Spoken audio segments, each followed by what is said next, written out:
Item ಯಾವುದೇ ಇರಲಿ try ಮಾಡಿ ಆಚಿ ಚಿಕನ್ ಮಸಾಲಾ. ಕೊಲ್ಲಿ ರಾಷ್ಟ್ರಗಳ ಮಧ್ಯೆ ಯುದ್ಧ ತಣ್ಣಗಾಯ್ತು, ಎಲ್ಲವೂ ಕೂಡ ಒಪ್ಪಂದದ ಪ್ರಕಾರ ಸಹಿ ಬಿದ್ದಿದೆ ಅಂತ ಇಡೀ ವಿಶ್ವದ ಹಲವು ದೇಶಗಳು ಅಂದುಕೊಂಡಿದ್ರು ಕೂಡ ಇಲ್ಲಿ ಮೇಜರ್ ಟ್ವಿಸ್ಟ್ ಪಡೆದುಕೊಂಡ್ಬಿಟ್ಟಿದೆ. ಕೊಲ್ಲಿ ರಾಷ್ಟ್ರಗಳ ಮಧ್ಯದ ಯುದ್ಧ ಅಗೇನ್ ಹರ್ಮುಜ್ ಜಲಸಂಧಿ ಕ್ಲೋಸ್ ಮಾಡಿದೆ ಅಂತೆ ಇರಾನ್. ಭಾರತಕ್ಕೆ ಮತ್ತೆ ಶುರುವಾಯಿತು ಪೆಟ್ರೋಲಿಯಂ ತೈಲ ಸಂಕಷ್ಟ. ಹಿಜ್ಬುಲ್ಲಾ ಉಗ್ರರ ಮೇಲೆ ಇಸ್ರೇಲ್ ದಾಳಿಗೆ ಇರಾನ್ ವಿರೋಧ ವ್ಯಕ್ತಪಡಿಸ್ತಾ ಇದೆ. ಲೆಬನಾನ್ ಮೇಲೆ ಇಸ್ರೇಲ್ ನಡೆಸಿರುವ ದಾಳಿಗೆ ಇರಾನ್ ಆಕ್ರೋಶ ಹೊರಹಾಕ್ತಾ ಇದ್ದು ಮತ್ತೆ ಹರ್ಮುಜ್ ಜಲಸಂಧಿ ಬಂದ್ ಮಾಡಿ ಇರಾನ್ ತಿರುಗೇಟು ಕೊಟ್ಟಿದೆಯಂತೆ.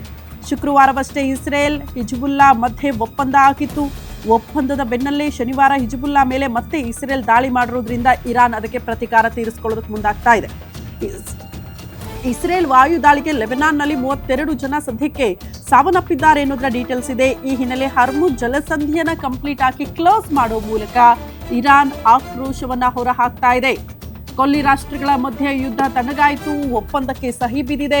3 ರಾಷ್ಟ್ರಗಳ ಮಧ್ಯೆ ಒಪ್ಪಂದ ಆಗಿದೆ ಅನ್ನೋಷ್ಟೊತ್ತಿಗೆ ಹಿಜ್ಬುಲ್ಲಾ ಉಗ್ರರ ವಿರುದ್ಧ ನಮ್ಮ ದಾಳಿ ಅಂತ ಇಸ್ರೇಲ್ ದಾಳಿ ಮಾಡಿರುವ ವಿಚಾರಕ್ಕೆ ಸಂಬಂಧಪಟ್ಟಂತೆ ಹಿಜ್ಬುಲ್ಲಾ ಉಗ್ರರಿಗೆ ಆಶ್ರಯ ಕೊಟ್ಟಿರೋದು ಇರಾನ್. ಅಲ್ಲಿ ದಾಳಿ ಮಾಡಿದ್ರೆ ಕೇಳ್ತಾರಾ? ಅಗೇನ್ ಹರ್ಮುಜ್ ಜಲಸಂಧಿಯನ್ನ ಕ್ಲೋಸ್ ಮಾಡಿ ಇದಕ್ಕೆ ತಿರುಗೇಟು ಕೊಡ್ತೀವಿ ಅಂತ ಇರಾನ್ ಮುಂದಾಗಿದೆ.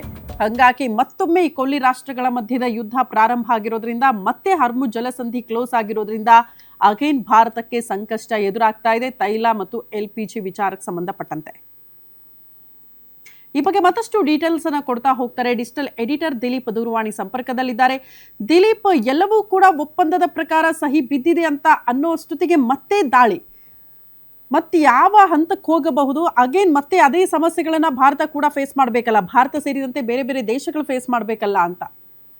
ಖಂಡಿತ ಶ್ರುತಿ, ಏನಂದ್ರೆ ಶುಕ್ರವಾರ ಅಷ್ಟೇ ಒಂದು ಮಹತ್ವದ ಒಪ್ಪಂದ ಆಗಿತ್ತು ಇಸ್ರೇಲ್ ಮತ್ತೆ ಹಿಜ್ಬುಲ್ಲಾ ಉಗ್ರರ ನಡುವೆ. ಇನ್ ಮುಂದೆ ಲೆಬನಾನ್ ಮೇಲೆ ಇಸ್ರೇಲ್ ಯಾವುದೇ ಕಾರಣಕ್ಕೂ ದಾಳಿ ನಡೆಸಲ್ಲ ಅಂತ ಹೇಳ್ಬಿಟ್ಟು ಒಪ್ಪಂದ ಆಗಿತ್ತು. ಇದಾದ ನಂತರ ಇವತ್ತು ಏನೊಂದು ಸ್ವಿಟ್ಜರ್ಲೆಂಡ್ ಅಲ್ಲಿ ಇರಾನ್ ಮತ್ತೆ ಅಮೆರಿಕ ಮಧ್ಯೆ ಶಾಂತಿ ಮಾತುಕತೆ ಕೂಡ ಶುರುವಾಗುತ್ತೆ ಇವತ್ತಿಂದ.